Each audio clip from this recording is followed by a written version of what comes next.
Hola a todos, en esta unidad vamos a ver extensiones de los análisis de Mendel. Ya hemos visto en la unidad anterior los principios básicos de la transmisión de los genes. Vimos que los genes se encontraban en los cromosomas homólogos y que estos se agregaban y se transmitían independientemente unos de otros en los cromosomas. También vimos los dos principios básicos de la transmisión de los genes de los padres hacia los hijos. Cuando la expresión de un gen no sigue de forma dominante, recesivo, o cuando un gen no sigue, no se expresa un carácter, normalmente con las proporciones mendelianas 3:1 o 9:3:3:1, estamos enfrente de extensiones de los análisis mendelianos. Entonces, en este caso, lo que vamos a ver es la interacción entre algunos genes, ¿sí? Las relaciones, ¿sí? Y por último vamos a ver lo que son llamados genes letales, ¿sí? Todas estas unidades las vamos a ver, las pueden leer dentro del libro del Pearce en el capítulo 5. Entonces, la interacción génica se puede definir como la influencia entre los genes. Podemos estar hablando de una influencia a través de alelos del mismo locus, y a eso lo llamamos interalélica. Dentro de estas interacciones interalélicas tenemos la dominancia completa, que es lo que vimos en la unidad anterior, la dominancia incompleta y la codominancia. Por otra parte, tenemos interacciones interalélicas, es decir, entre alelos de diferentes genes.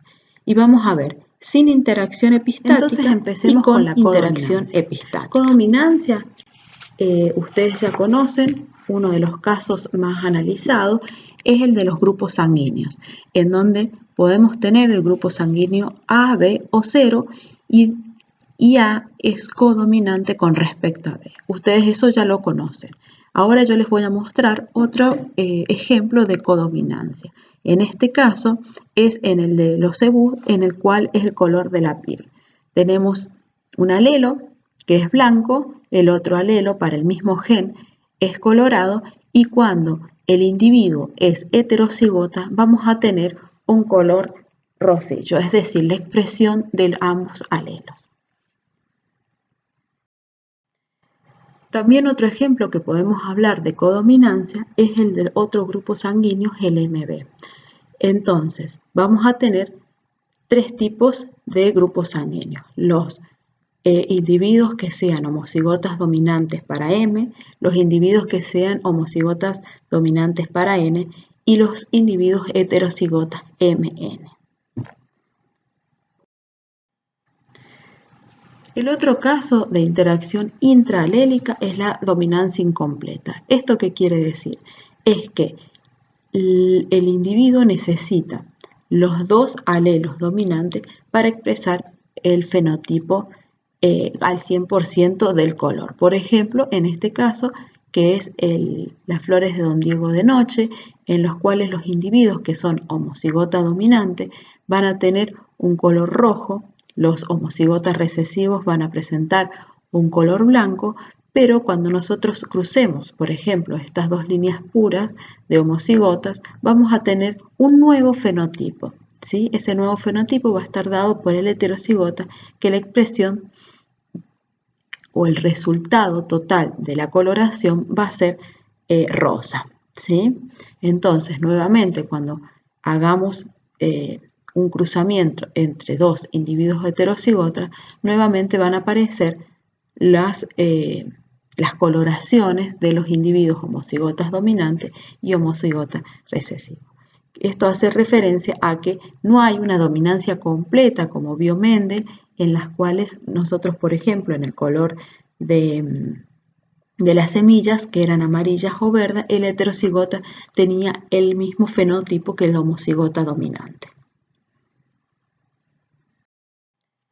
Otro caso, como para que veamos, es el caso de la coloración de la berenjena, en las cuales vamos a tener tres tipos de colores: homocigotas dominantes, ¿sí? Las berenjenas violeta oscura, ¿sí? Que los dos alelos son funcionales; el homocigota recesivo, en los cuales no presentan coloración, ¿sí? Y el heterocigota, en el cual la coloración es un violeta mucho más claro. Entonces, acá estamos viendo lo que es la dominancia incompleta, es decir, que necesita las dos dosis de homocigota, de alelos dominantes para que tenga el color, ¿sí? Un color. Y en el heterocigota vamos a presentar un color intermedio entre los dos homocigotas. Ahora vamos a ver lo que es la interacción génica que producen nuevos fenotipos. Entonces, interacción génica, nosotros la interacción puede ser entre un alelo, ¿sí? De un mismo gen. A eso lo llamamos al carácter mendeliano, por ejemplo, el gen, ya habíamos dicho que era el gen A, que presentaba dos formas, que eran los alelos, A dominante y A recesivo, y esto se presentaba en un par cromosómico en un locus determinado. Cuando nosotros empezamos a hablar de interacción génica, lo que estamos hablando es la interacción entre los genes, entre dos genes, ¿sí? O entre los alelos de dos genes. Entonces tenemos un fenotipo, ¿sí? Que está determinado por la expresión de dos genes. Vamos a tener el gen A, ¿sí? En sus dos estados, homocigoto, o sea, en sus alelos dominantes y recesivos, el gen B también, dominante y recesivo, y estos, el A con respecto al B, se pueden encontrar en cromosomas diferentes, como se muestra acá, o podrían bien encontrarse en el mismo cromosoma, pero en diferentes sitios, ¿sí? Entonces, nosotros si estos genes lo veíamos desde el punto de vista de los análisis mendelianos en los cruzamientos dihíbridos, ¿qué fenotipos veíamos? Una proporción de 9-3-3-1, ¿sí? Es decir, que se presentaban 16 genotipos, ¿sí? ¿Qué pasa cuando existe una interacción? Es decir, cuando un gen interactúa con el otro. Entonces, un carácter, ¿sí? Intervienen dos o más pares de genes ubicados en cromosomas homólogos diferentes. Al gen que enmascara lo vamos a llamar epistático y al gen enmascarado lo vamos a llamar hipostático, ¿sí? Esto es muy importante que lo tengamos en cuenta porque es muy diferente a lo que es la dominancia, ¿sí? De un alelo con respecto al otro, ¿sí? En lo que veíamos con Mendel en los cruzamientos monohíbridos, en el cual un alelo dominaba sobre el otro alelo. Entonces, ¿qué es la interacción génica? Es la interacción entre dos o más genes que determinan el fenotipo, ¿sí? De un modo que altera las proporciones mendelianas esperadas, esas proporciones 9-3-3-1. Cuando un gen solapa o inhibe la manifestación de otro gen, no es un alelo, ¿sí? Son los genes. Como ya les dije, al gen que se manifiesta lo vamos a llamar epistático y al gen que es inhibido, ¿sí? Lo vamos a llamar hipostático. Vamos viendo por casos. En este caso, en la coloración del pimiento, del fruto del pimiento, lo que nosotros tenemos es dos genes, ¿sí? Podemos hablar de un dihíbrido, ¿sí? Homocigota dominante y un dihíbrido homocigota recesivo, ¿sí? Que es cruzado y genera la primera generación, son todos heterocigotas y va a estar expresado, ¿sí? El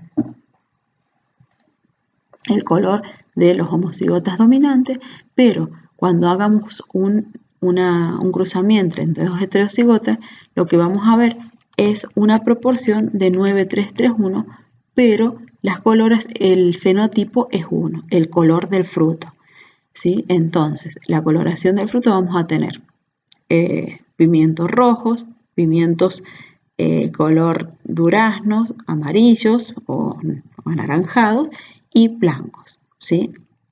Entonces, las proporciones son 9, 3, 3, 1, pero el fenotipo es 1, el coloración del pimiento. Entonces, en este caso son dos genes que están interaccionando para una característica, ¿sí? O una característica. Otro de los casos podría ser el de las crestas de las gallinas. Entonces, lo mismo, si cruzamos dos homocigotas para ambos genes, ¿sí? Vamos a tener un fenotipo y luego cuando existan cruzamientos entre dos individuos heterocigota, ¿sí? Vamos a tener diferentes formas de la cresta, en las cuales vamos a tener cresta sencilla, ¿sí? Acá está el genotipo, cresta roseta, los genotipos que van a codificar para la cresta roseta, los genotipos que van a codificar para la cresta grisante y los genotipos que van a expresarse para la cresta en forma de nuez. Es decir, que vamos a tener una proporción de 9, 3, 3, 1, ¿sí? En los cuales lo mismo que pasaba en el caso anterior del color del pimiento, en los cuales vamos a tener un solo fenotipo. Es decir, van a estar codificando para una sola característica.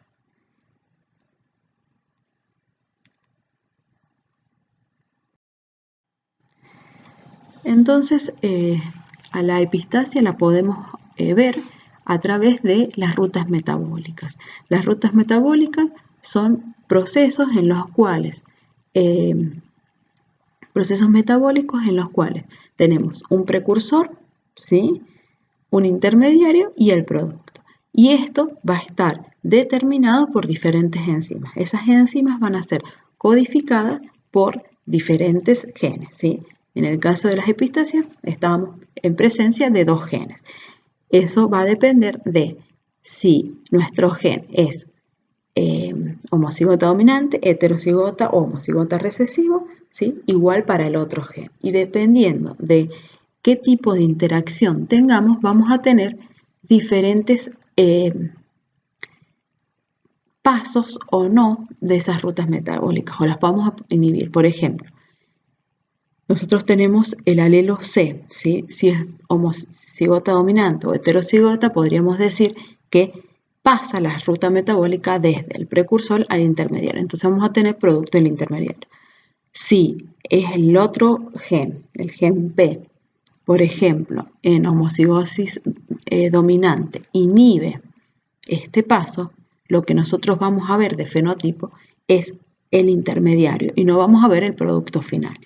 Si está en el homocigota recesivo, por ejemplo, deja pasar la vía metabólica y vamos a ver el producto.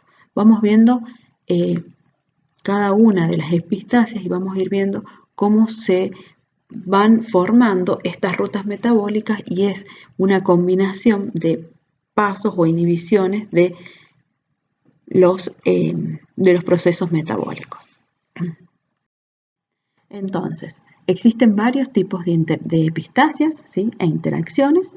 Podemos hablar de una interacción sin modificación de las proporciones mendelianas 9, 3, 3, 1, ¿sí? Serían los casos que ya vimos, pero ahora vamos a ver que existen epistasias simples dominantes, ¿sí? Simples recesivas, dobles dominantes, dobles recesivas o dobles dominantes recesivas. ¿Esto qué quiere decir? Que las proporciones mendelianas se encuentran afectadas, ¿sí? O no son expresadas.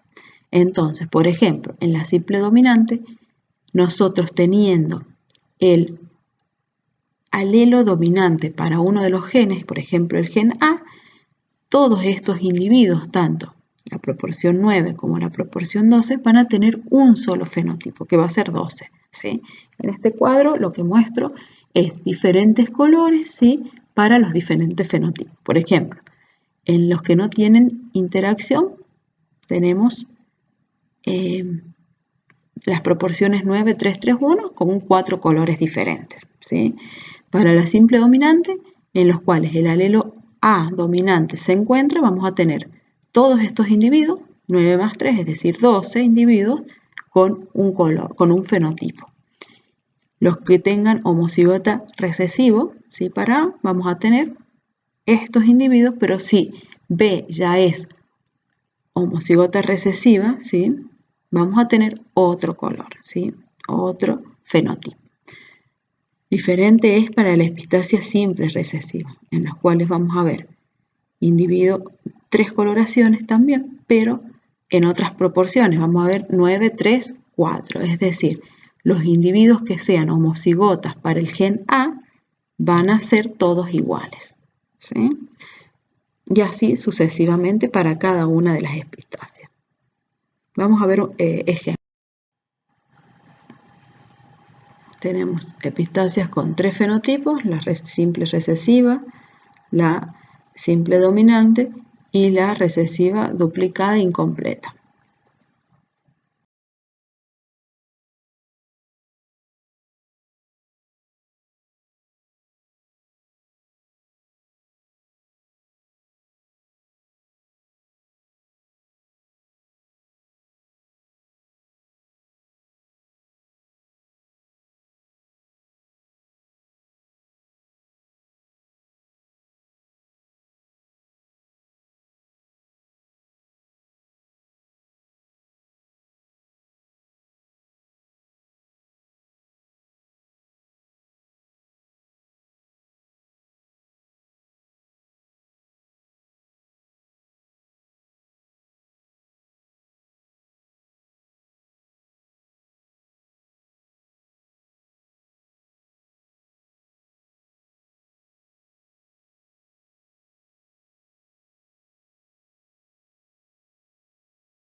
Acá veamos el cruzamiento.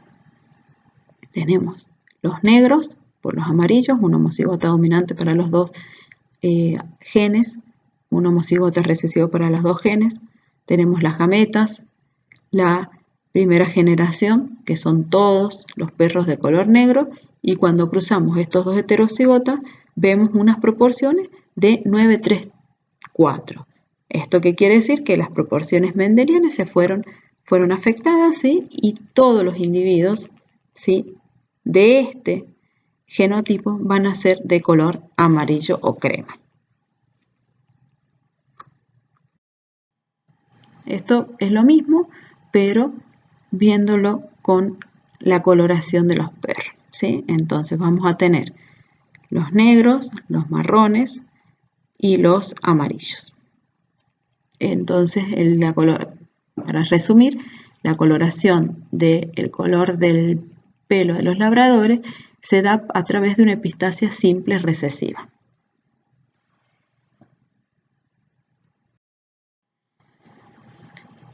Si ustedes pueden ver, también dentro de los perros amarillos se ven dos fenotipos, unos en los cuales presentan la nariz y los ojos, ¿sí?, con pigmentación, ¿sí?, y otros que no presentan nada de pigmentación, es decir, que son totalmente albinos, ¿sí? Entonces, el genotipo para esto es este, ¿sí?, en los cuales, bueno, tienen todo amarillo, pero el hocico y los ojos negros, y el genotipo para estos tipos de perros son totalmente homocigotas recesivos. Hay una completa despigmentación, es decir, que son albinos. Vamos a otro caso, el caso de la epistasia simple dominante, es decir, que el alelo epistático es el gen dominante, ¿sí?, Entonces, partiendo de dos heterocigotas, esto es un tipo de zapallo, la coloración del zapallo, ¿sí? En los cuales nosotros tenemos dos heterocigotas, de color blanco. Cuando hacemos el cruzamiento, en la F2 observamos que tenemos una proporción de 12:3:1, ¿sí? Todos estos genotipos van a dar un tipo de coloración, ¿sí? Y si lo vemos a partir de una ruta metabólica, que también lo podríamos haber hecho para la coloración de los perros ladradores, lo que vemos es que cuando el gen A está en homocigota recesivo, ¿sí? Permite el paso de la ruta metabólica. En cambio, cuando está en heterocigota o homocigota dominante, inhibe esta ruta metabólica y todos los no puede pasar para que tengan pigmentación, entonces todos los zapallos no tienen pigmentación, ¿sí? Si tenemos homocigota del gen A, podríamos tener el producto intermediario, que serían los de color verde. Y ahora va a permitir o no el paso de la ruta metabólica el gen B. Si es homocigota recesivo, se corta, entonces vemos los zapallos verdes, ¿sí? Que serían este caso, ¿sí? Pero si pasa, es porque estamos en presencia de homocigota dominante o heterocigota, el gen B, y vamos a tener los zapallos de color amarillo, ¿sí? Esto sería la forma de explicar la epistasia dominante a través de la ruta metabólica. Y así podríamos ir explicando cada una de las epistasias. La epistasia recesiva duplicada incompleta ocurre cuando el alelo recesivo de un par y el recesivo del otro par son epistáticos y actúan conjuntamente, ya que por separados no llegan a inhibir el alelo dominante. Se dice entonces que es una epistasia, la epistasia es parcial, ¿sí? Entonces, acá tenemos los fenotipos, los zapallos en forma de esferas, que son para ambos heterocigotas, ¿sí? Si hacemos el cruzamiento, vemos las proporciones de 9:6:1 y los diferentes tipos de zapallo. Ahora podemos ver las epistasias con dos fenotipos, en los cuales tenemos los genes duplicados dominantes, ¿sí? La proporción de 15:1, genes duplicados recesivos de 9:7, genes dominantes y recesivos 13:3. Esto lo voy a pasar rápidamente. Son diferentes epistasias, ¿sí? Doble recesiva, ¿sí? Tenemos acá los genotipos, ¿sí? Y todos dan el mismo fenotipo. A y B se complementan y producen un fenotipo diferente, ¿sí? Acá tenemos los heterocigotas, la primera generación. Tenemos los heterocigotas, otra coloración, ¿sí? Otro fenotipo. Y cuando estos vuelven a cruzarse, ¿sí? Los heterocigotas, vemos estas proporciones. 9, ¿sí? Que son cuando están los dos alelos dominantes, y los otros 3:3:1, las proporciones 3:3:1 tienen el mismo fenotipo. Por eso entonces decimos que es 9:7, ¿sí? La suma de 3:3:1. Epistasia doble dominante, en los cuales tenemos que esté uno u otro alelo, vamos a tener de un gen o del otro, vamos a tener una proporción de 15:1. Esto es el caso, muchas veces se dice que es se da con la poliploidía, que después lo vamos a ver. Entonces, los frutos vamos a tener de dos tipos de frutos, un fruto en forma de corazón o un fruto de forma alargada. Y la epistasia dominante y recesiva es las proporciones de 13:3. Consiste en que la acción ejercida por un gen dominante, una serie, y un gen recesivo en condición homocigota de la otro gen van a expresar la misma modalidad fenotípica, ¿sí? Bueno, acá tenemos el plumaje de las gallinas, ¿sí? Y cómo serían las proporciones. Entonces, para resumir, tenemos diferentes tipos de epistasias, ¿sí? Dependiendo de cómo interactúen los alelos de los dos genes, ¿sí? Y acá estarían las proporciones modificadas de Mendel. Es decir, enmascaradas, ¿sí? Acá no se ven enmascaradas las proporciones de Mendel y en todas las epistasias se ven enmascaradas las proporciones, ¿sí? Se cumplen las leyes de Mendel, pero están enmascaradas.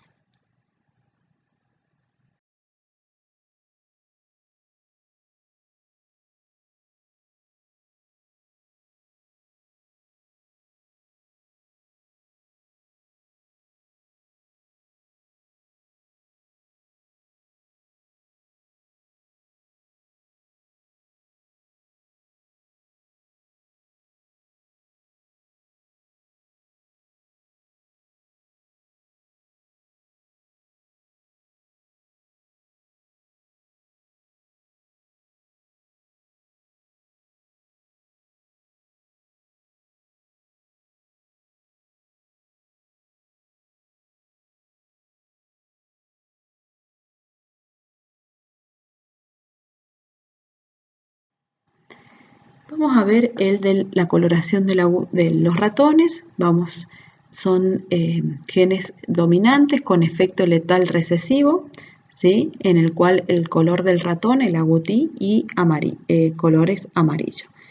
Entonces vamos a ver que los individuos heterocigotas para este gen presentan una coloración amarillo. Los homocigotas, ¿sí?, son los que mueren y los homocigotas son los otros tipos de homocigotas son los de color agouti o negro. Si nosotros cruzamos individuos homocigotas para la coloración agouti, vamos a tener todos agouti, ¿sí? Todos viven. En cambio, cuando cruzamos ratones de color amarillo, ¿sí?, que son heterocigotas, vemos unas proporciones afectadas, es decir, que los que tengan los dos alelos, ¿sí?, para la coloración amarillo es letal, ¿sí?, y vamos a ver una proporción de 2 a 1, ¿sí?, 2 amarillos, ¿sí?, y un agouti, ¿sí? Es decir, acá se ven afectadas las proporciones. ¿Por qué? Porque hay una proporción de individuos que no llegan a nacer, ¿sí? Cuando hacemos un cruzamiento de una homocigota por una heterocigota, ¿sí?, tenemos las proporciones mendelianas esperadas, que es 1 a 1, de un color agouti por un amarillo. Entonces, en los genes letales lo que estamos viendo es que hay una modificación de las proporciones. ¿Por qué? Porque hay una parte de los individuos que no llegan a nacer. Entonces, cuando nosotros contamos los fenotipos, estamos contando no realmente las proporciones mendelianas, sino lo que observamos. Si vamos a la base molecular de la herencia de estos genes, en los cuales genes letales, en el gen del agouti es la inserción de una secuencia, ¿sí?, adyacente, ¿sí?, a este gen que tiene la coloración, ¿sí? Entonces, para que haya una expresión, hay una metilación, en esto se produce una metilación, ¿sí? Entonces, el gen agouti está silenciado y se mantiene así durante la vida del ratón. El ratón es sano y con pelaje marrón o el pelaje salvaje amarillo. Y cuando se produce la mutación, ¿sí?, esta secuencia no está metilada, ¿sí?, que vamos a tener.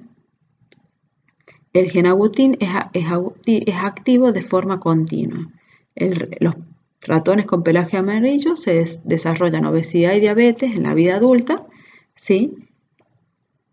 Cuando son heterocigotas pueden sobrevivir, y cuando son homocigotas para este gen son letales antes del nacimiento. Otro ejemplo de genes letales es el gen MAX, en el cual hay una ausencia de la cola en los gatos, ¿sí? También el gen M es de carácter dominante y con efectos perjudiciales para algunos gatos, ya que puede producir anomalía en los huesos de la cadera del animal, ¿sí? Entonces, acá vemos el heterocigota, ¿sí? El homocigota dominante es letal y el homocigote recesivo produce gatos normales con cola normal.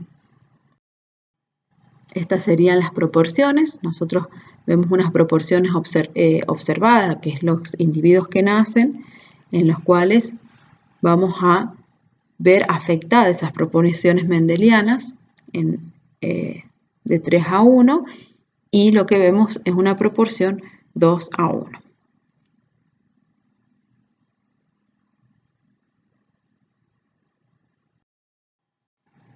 Otro tipo de genes letales en los cuales tienen fenotipos es otra raza de gatos, en las cuales presentan la cola, ¿sí?, en forma rizada tipo pompón, y es igual que el caso anterior, ¿sí? El gen dominante, ¿sí?, es letal para los individuos. Otros genes deleterios son algunas razas de gato, ¿sí? El gen FOLD, en el que produce las orejas dobladas del gato, también se lo cría como una raza, ¿sí? Y también es una mutación dominante completa.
Otros dos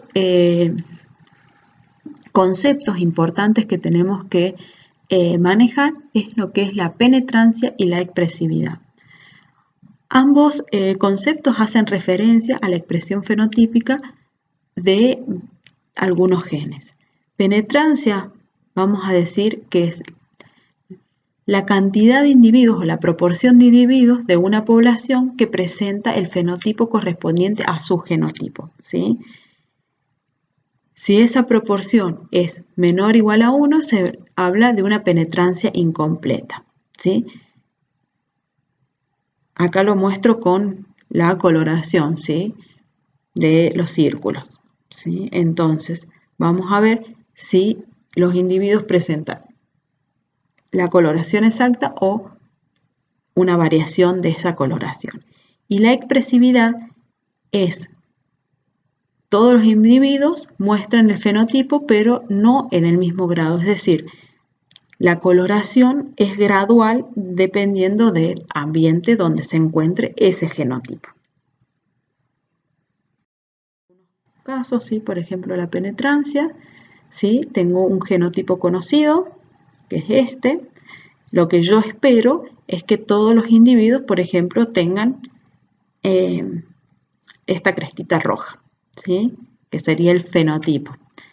Si es penetrancia completa, ¿sí?, para el mismo genotipo, en un mismo ambiente, voy a tener este fenotipo esperado, ¿sí? Pero si tiene una penetrancia incompleta, ¿sí?, el mismo genotipo, ¿sí?, en el mismo ambiente, voy a ver que hay una variación de ese fenotipo esperado, ¿sí? Otra cosa sería la expresividad, ¿sí?, en los cuales es la expresión del gen. Es la cantidad o la intensidad con la que expresa ese genotipo el fenotipo, ¿sí? Por ejemplo, las manchas en los caballos, el gen S produce manchas y pueden estas ser muy pequeñas y cubrir casi completo al individuo, o ser más espaciadas, ¿sí?